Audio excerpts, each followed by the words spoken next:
घर की तरफ जाते दिखते हैं और उस रूम में उनका बेटा उनकी वाइफ के साथ क्लोज हो रहा था, लाइक वो उसको किस कर रहा था। अब इस मोमेंट पे वो जाके गेट खोलते हैं और यहाँ से सीन शिफ्ट होता है, हमें हीरोइन का पास्ट दिखाया जाता है जहाँ पे वो बहुत बंद जगह में थी और वो भी 1-2 साल से नहीं, पूरे 10 साल से। आज फाइनली उसकी बहन उसको रिलीज करती है वहाँ से। अब वो उसको खींच के लाके अपनी माँ के सामने पटक देती है, पर आज इतने दिनों बाद माँ बेटी को उसका याद कैसे आ गया। तो पता चलता है कि कल उसकी माँ यानी कि स्टेप माँ उसको अपने भाई के पास लेके जाएगी क्योंकि उसका भाई उसको पसंद करता है और वो बहुत हद तक अपनी माँ की जैसी दिखती है। तो बस इसलिए अब माँ का तो डेथ हो चुका है ना हीरोइन की, तो इसलिए अपनी माँ का कमी अब उसको पूरा करना है। इतना सब कुछ उसकी स्टेप माँ उसको बोलती तो है, साथ में ये भी कहती है कि अगर कुछ भी गड़बड़ की ना तो फिर देखना मैं तुम्हें चुटकियों में ढूंढ लूंगी। पर वो उसको ढूंढेगी कैसे? तो वो हीरोइन के पाँव में कफ्स बांध के रखी थी जिससे उसको इलेक्ट्रिक शॉक दिया जाए। जब भी उन लोग को ठीक लगे वो लोग ऐसा करती थी और प्रेजेंट में ट्रायल भी ले लेती है। अब इस मोमेंट तक तो हीरोइन बहुत बेचारी टाइप की लग रही होगी ना, पर नहीं,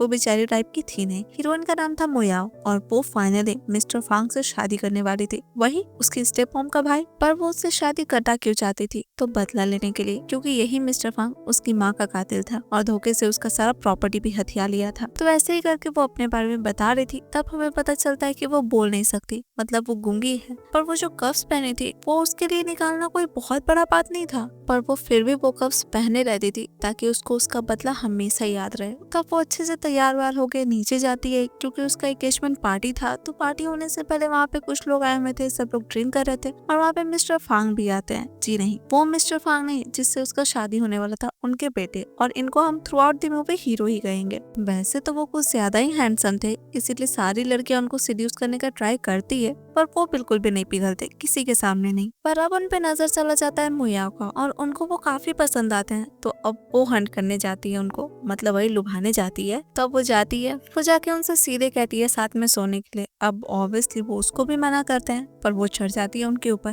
लाइक काइंड ऑफ सीड्यूस करती है। तो वो उसको लेके पहुंच जाते हैं रूम में, क्योंकि उसका सीड्यूस करने का तरीका उनको कुछ ज्यादा ही अच्छा लगा था। तो अब वो खुद पे कंट्रोल नहीं कर पाए थे इसी वजह से। अब शुरुआत में तो उनको ये लगा था कि वो गूंगी है, पर नहीं, वो उनको कहती है। उसके बोलने से वो भी शौक कि तुम बोल सकती हो। अब इस पॉइंट तक वो होटल में वो माँ बेटी भी आ जाती है उसको ढूंढने के लिए, पर वो तो मिल ही नहीं रही थी। तो अब वो लोग उसके कफ्स के थ्रू उसका लोकेशन फाइंड आउट करती है। तो पता चलता है कि वो टॉप फ्लोर पे है। तो वो लोग टॉप फ्लोर पे पहुंचती है। अब इधर वो अपना कफ्स खोल के आराम से अपने पर्स में रख देती है और होटल स्टाफ क्लीनिंग करते टाइम उसका पर्स भी लेके चली गई थी। इस वजह से वो लोग उसको लोकेट नहीं कर पाए थे सही से। इधर इन लोग का भी काम हो गया था, तो ये लोग भी ड्रेसअप कर लिए थे। वो उससे पूछते हैं कि तुम्हारा नाम क्या है। अब वो कहती है कि सिर्फ वन नाइट स्टैंड था, इसमें नाम जानने का क्या जरूरत है। अब ये चीज उनको पसंद नहीं आता।